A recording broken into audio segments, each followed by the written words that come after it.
Yun mga ka-wild, salamat sa muling pagkikita-kita natin ngayon sa aming channel Wildlife Pros po. Nandito po ulit tayo ngayon. Bibisita ulit kami kina Divina. Kung maalala nyo yung dalawang kabataang mag-asawa na nakatira doon sa, hindi man taga nakatira, malimit, nandito sila sa umaga sa kuweba o sa tunnel. Bibisita namin sila ngayon. Nabaltaan namin mayroong ibang nag-vlog sa kanila, napanood siguro sa channel natin. Medyo malinaw mga ka-wild yung sapa na pinapagkawilan nila. Yung hapon na kasi siguro yung kalabaw na nasa ibabaw na. Sir Den, magandang hapon. Ano? Kaninang umaga pa kayo dito o hapon na kayo nagpunta? Hapon na kayo nagpunta. Ano, kumusta? Babalat ko dito naman ano. Puso. Bawalat ng puso. May mga gulayin na sila. Ano yan bro? Di pa man yan pwede panggata. Parang mura. Mura. Ano yan oh. Pilit magkuha ng buko. Gusto mo ng sabaw. Uy, sobrang init kasi ngayon. Tulo ka rin yung buko. Buko ka rin. Yun ang buko. Nagpipilit si Divina na mag-akit kayo dito. Kaya magkuha ang buko. Magkuha ng buko. Makakuha ng buko. Bakit? Nahihilig siya ngayon. Anong nangyari at nahihilig sa buko? Naglilihi na po.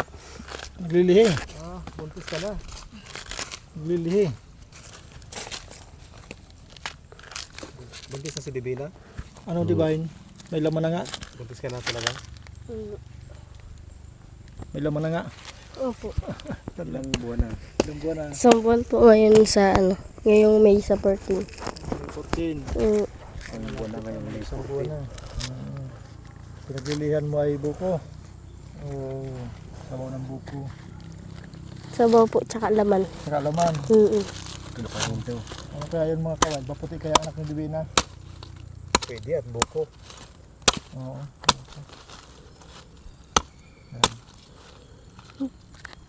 Sabaw. Ano siya? Darit ka dyan yung malapit na sa alangan. Darit sa sabaw mo. Buntis na para si Divina. Anong nararamdaman mo Divina ngayon? Buko talaga ang paborito. Makain pa lang, gutom na naman. Talaga. Lagi kang gutom. Ang galing ang mga kawail. Kakain palang gutom na naman. Kaya po kami nagpunta dito, nagkuha kami buko. Kuha ng buko. Nahihili ka sa buko. Ano? Ngayon na. Hindi man bilad yung ano. Hindi po. Dudual. Sa umaga. Walang oras. Yung time na hindi ko po niluluwa ng tiyan ko, na doal po ako. Yung pagkain na ayaw mo dyan. Masilan na mo. Masilan. Ano yan bro? Tatay ka na pala. Congrats brother. Anong huli mo kung sakaling matuloy yung pagbubuntis ko? Bye bye. Ay, bye. Yung mic nandiyan sa'yo. Yung sa'yo masyado ngayon. Sira ka. Yan mo lang sa pagkita. Anong sa iyo? Babae, lalaki? Laki. Lalaki sana. Karamihan tayo mga kawild sa tatay, gusto na lalaki ang anak. Pero ano pa man yan, isang buwan. Wala pang check up. Wala pa po. Wala pa. Pati ka pang kupoy sa lunis. Sa Lunes, oo. Oo, dapat malagaan sa check up kasi lalo't kayang bata pa si Divine. Ano pa yan, masilan pa masyado. Tapos maraming vitamins yan na pwedeng iresita sa kanya lalo't kayang bata pa. So sana mainom niya yung mga vitamins na iresita sa kanya para maging healthy yung pagbubuntis niya. Ano yan Divine? Pag nanay ka na, hindi ka na makakakit dito. Hindi na po. Hindi na. Kahit nga sana ngayong isang buwan, ay di ka man nahihirapan ang pagpaparito ng umaga. Di man? Lagi Pero na napapahagod. pagod. Oo. Nasakit yung balak ko. Oo. Unting lakad lang, pagod na. Pagod na, oo. So ingatan mo yan, kasi lalo sa edad mo yan, 15 years old. Napakasilan pa niyan mga kawal sa pagbubuntis. Kasi ang totoo, yung 15 years old, yung katawan niya, hindi pa yun ready para maging nanay o manganak, lalo sa panganganak. Kaya medyo risky, kailangan na regular siyang ma-check up. Yun advice namin sa'yo bro, So yun bro, advice namin, regular yung check up ni Divina. Kung magagawa mong gawing regular check up niya, anong man yan, parang buwan-buwan man lang yata yan. O parang hindi bang buwan-buwan yan ang check up, hindi naman para siya, malagaan siya ng doktor. Kahit sa center may advice sa kanya kung anong dapat niyang gawin. Hindi naman siya siguro nagiinom, hindi naman, lalo yung smoke, yan, bawal na bawal sa buntis. Divine, iwasan mo yung mga, alam mo naman yun, yung tinatawag natin mga bisyo-bisyo, yan, para malagaan yung baby. Tapos paglaki niya healthy siya, paglabas niya healthy. Kasi mas nagiging malaking pasanin kapag napabayaan yung pagbubuntis. Paglabas ng baby may diferensya, may sakit kaagad. So nag-aalaga kayo ng sangkot, tapos na problema kayo sa kalusugan ng bata, ang hirap nun. Yun, mga gabing walang tulog, stress. Samantala kung healthy sa pagbubuntis, healthy nilabas, wala kang ibang gagawin, padidi lang, diaper lang. Yun. Kaya malagaan mo ng mabuti yung pagbubuntis sa Divina.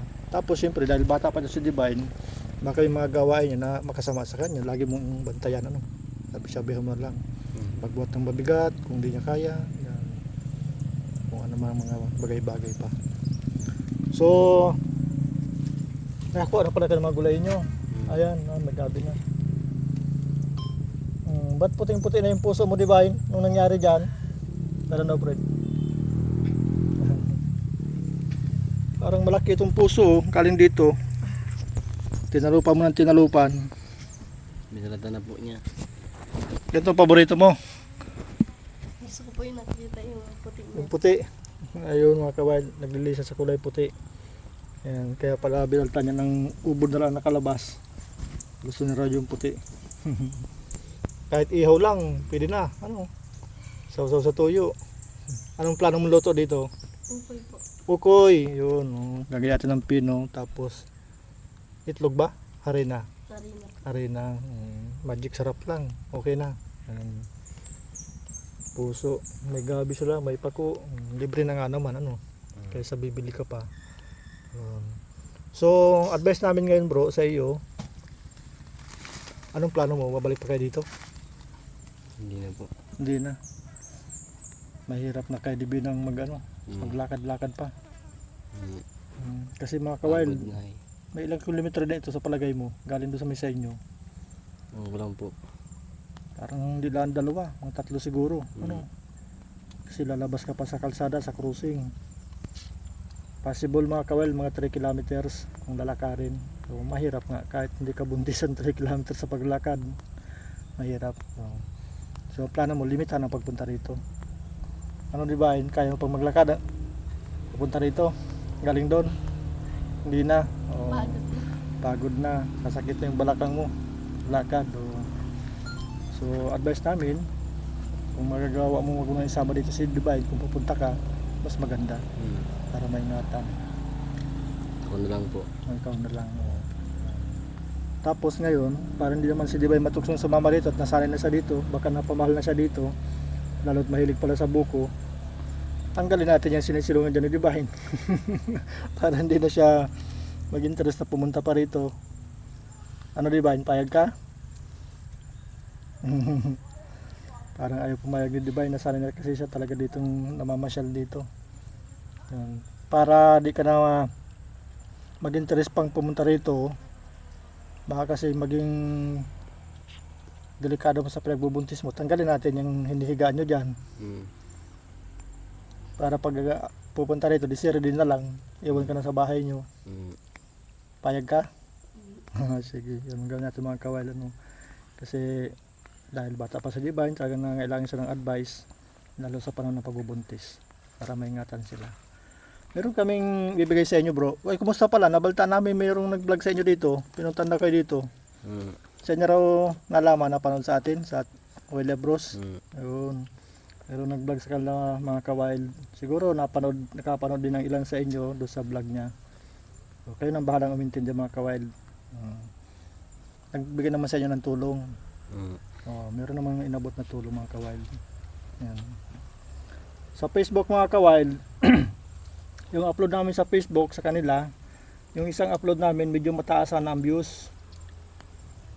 Marami nga nagko-comment, sabi nila, ang laki ng kinita mo dyan, yan lang ibinigay mo. Hindi ganun kalaki mga kawild ang kita sa Facebook. Tapos buko doon, nagka-problema yung upload namin, may copyright. Kaya kung sakaling kumita man yun, doon yung mapupunta sa copyright owner. Kaya yun ang nangyari mga kawild. Pero meron kaming bibigay sa inyo burong ngayon na tulong. Tama-tama, kailan nyo planong pa-check up? Lunes. Ang araw ngayon. Martes. po. Anong ibang araw bukas ang center sa inyo? Malapit sa inyo? Lunes po. Lunes. Lunes, Martes. Lapit ka nga dito, Divine. Ay, Lunes, Martes. Martes ngayon, wala na nga talaga, ano? Wala na, sarado na. So, possible, sa sunod na Lunes ka na makapacheck up. Yun. Yung mga kawali, talagang nahilig si Divine sa buko. Yan. Malamang maputi ang anak ni Divine. Pag maputi, kanino mana yun? Divine. Medyo maputi siya rin mga kawild. Kaya lang siyempre dahil bilad sa araw sa trabaho niya sa paghahuli ng tiligs, maitim siya ngayon. Ikaw Divine, hindi ka sa'yo medyo maitim. Ano po talaga, maitim po talaga. Oh, morena. Oh, morena. Pinagliya ko sa balot tsaka coke po ay. Sa? Balot tsaka coke. Coke. Ay, yun. Yan naman, puti naman. Yung palang dahilan bakit ang liit na nito. Gusto niya makita yung maputi. Yun. Meron kami ibigay sa inyo na kaunting tulong ngayon. Kung sa Lunes, magkapacheck up kayo Divine, meron kayo magamit kung sakaling mag-reset ang center ng vitamins na kailangan yung bilhin nyo kagad ano.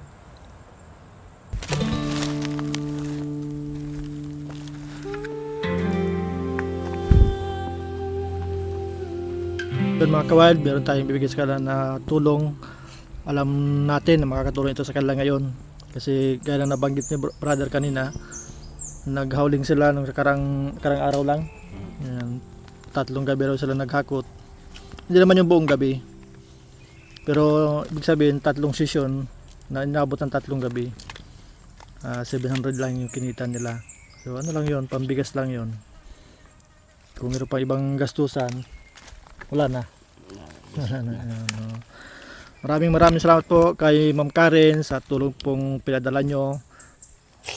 Isa po sila Divine, saka si Reden, yung kabataang mag-asawa, sa mabibigyan ng tulong na galing po sa inyo.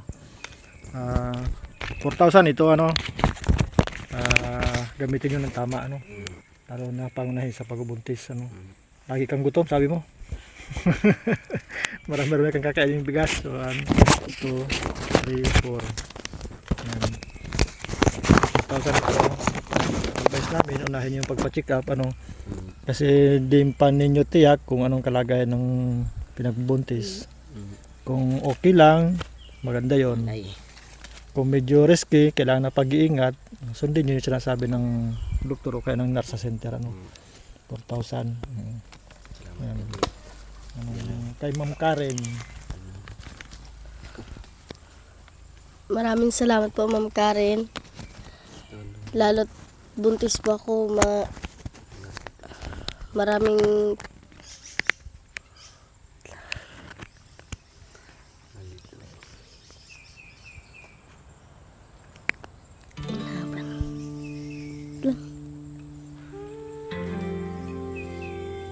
malaking tulong na rin po to pagpa-check up sa akin sa Lunes.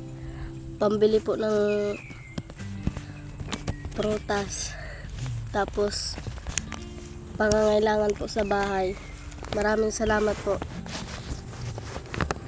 Sana po marami ka pa matulong katulad ko. Tapos pambili ko rin po to ng iinumin ko na gatas para po healthy yung baby ko.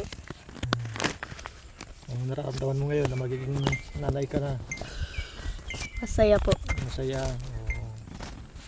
Medyo lalo sa panganay, excited karamihan. Excited tayo sa panganay na anak.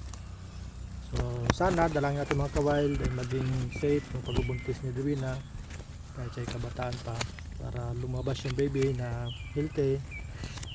Alis ang gastusin at siyempre masaya yung mag-asawa. Yan. Ikaw bro, anong masasabi mo? Mahihain mga kawild, siya din. Yan. So ngayon, gaya ng pag-usapan natin, advice namin na tanggalin natin yung higaan dyan, ano? Yan po. Para hindi na magka-injury si Divine na umakit ulit dito. Baka maging risky lamang sa pagbubuntis niya. Anong plano mong bilhin una niyan, Divine? Mm,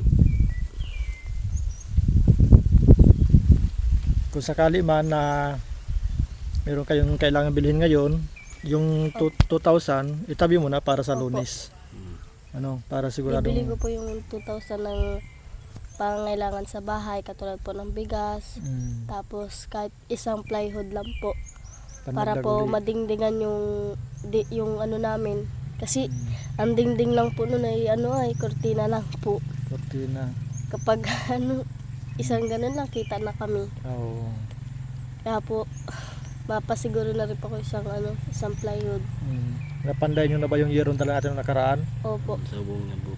Kabubong na. Oo. Kasi nung parto mga kawild, yung video natin, nagpabili yung ating sponsor ng 4 na piraso sanang yero yon na 12 feet ang haba. Kaya lang naisip namin mauubos yung pera doon sa yero. Kaya 3 piraso lang yung binili namin. Kaya nakabili sila ng bigas nung nakaraan, iba pang gamit, paku. Yan. Meron pa sa tayo na ibigay sila na counting cash. Yan, nakabit nyo na pala yung yero. Yan. Tapos ngayon, plywood naman na 1 pirasong plywood. Yan. Meron na rin silang plywood na nabili nung nakaraan, yung part 1 natin, nagbili silang yero na 8 feet, tsaka plywood. Dagdagan na lang para makumpleto. Okay, sige. Bahala kayo kung Tapos saan yung bibili planong ko rin po gamitin. ng katod ng baso, kutsara, ganyan. Mga gamit sa Wala po kasi kusina. kaming gamit ay. Sige. Bahala kayo. Basta yung 2K, reserve mo na kaagad para sa Lunes. Ano man yung resita, at least mabili mo, ano? Oh, sabi na.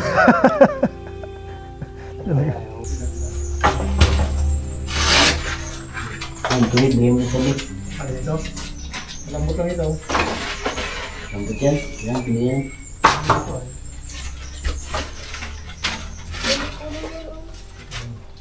Yan, mga tikop na yan.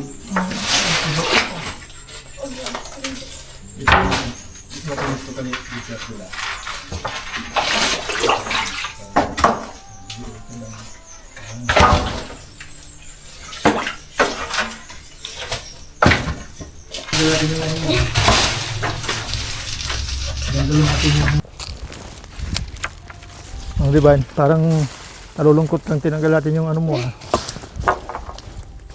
Tinanggalan natin yung pahinga mo dyan.